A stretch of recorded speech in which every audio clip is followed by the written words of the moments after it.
আসসালামু আলাইকুম ভিউয়ার্স, আপনারা দেখবেন কালীগঞ্জ কিন্তু একটা থানা, লালমনিরহাট জেলা।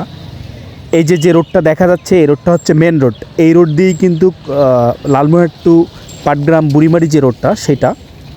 তো যাই হোক, আমি এই ভিডিওর মাধ্যমে আপনাদেরকে এই কালীগঞ্জ থানার কিছু দৃশ্য আপনাদেরকে দেখাবো। ইম্পর্টেন্ট একটা জায়গার দিকে আমি যাচ্ছি, সেটা হচ্ছে কালীগঞ্জ থানার রেল স্টেশনটা আছে, সেই দিকে আমি যাচ্ছি, প্ল্যাটফর্মের দিকে। তার আগে আমি আপনাদেরকে যেটা বলছি, আপনারা যদি ফেসবুক থেকে দেখেন, যদি ফলো দেওয়া না থাকে তাহলে অবশ্যই ফলো দেবেন। ইউটিউব থেকে দেখলে সাবস্ক্রাইব করে বেল আইকনটি বাজিয়ে দেবেন। আমি রেল স্টেশনের দিকেই যাচ্ছি, কালীগঞ্জ থানার। আপনারা আমার সঙ্গেই থাকবেন, আপনারা বেশি বেশি আমাকে সাপোর্ট করবেন, আমাকে ভালোবাসা দেবেন। আপনাদের সাপোর্ট এবং ভালোবাসা পেলে আমি সামনে আরও সুন্দর সুন্দর ভিডিও আপনাদেরকে দেখাতে পারবো ইনশাল্লাহ। আমি অবশ্যই স্টেশনের কাছাকাছি অলরেডি চলে আসছি।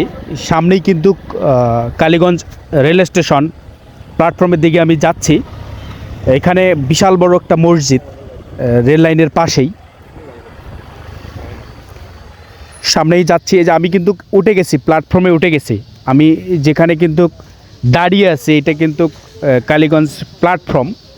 আসলে এখানকার প্ল্যাটফর্মটা এরকমই, এখানকার দৃশ্যটা এরকমই। আপনারা দেখতেই থাকুন, আমি আরও ভালো করে আপনাদেরকে দেখানোর চেষ্টা করছি। সামনে যাচ্ছি, এখানে যে টিকিট কাউন্টারের দিকে যাচ্ছি আমি। এটা হচ্ছে, দেখেন এখানে কিন্তু যে প্ল্যাটফর্মে কিন্তু অনেকগুলো যাত্রী দেখা যাচ্ছে, এবং সাইডে কিন্তু যে রেল লাইনের সাইডে কিন্তু অনেকগুলো ব্যবসায়ীকেও দেখা যাচ্ছে, তারা বিভিন্ন রকম ব্যবসা করতেছে। আমি এই যে, এটা হচ্ছে টিকিট কাউন্টার, এখানে লেখা হচ্ছে তুষ ভান্ডার। তো আসলে আমি বলতে পারছি না যে কেন তুষ ভান্ডার লেখা। এখানে কিন্তু এক সময় কালীগঞ্জ ছিল, হয়তোবা নাম পরিবর্তন হবে এরকমটা আমি একবার শুনছিলাম, তবে সঠিক আমি জানি না। যেহেতু সঠিক আমি জানি না, অতএব আমি আপনাকে এই বিষয়ে কোনো তথ্য দিতে পারছি না। এই যে এখানে কিন্তু বিভিন্ন রকম লাইনের দুই সাইডের মাঝখানেই কিন্তু দেখেন বিভিন্ন রকমের ব্যবসা বাণিজ্য। এই হচ্ছে কালীগঞ্জ রেল স্টেশন এবং কালীগঞ্জ রেল স্টেশনের দৃশ্য। আপনাদেরকে কেমন লাগলো, আপনারা কোথা থেকে দেখছেন কমেন্টে জানাবেন।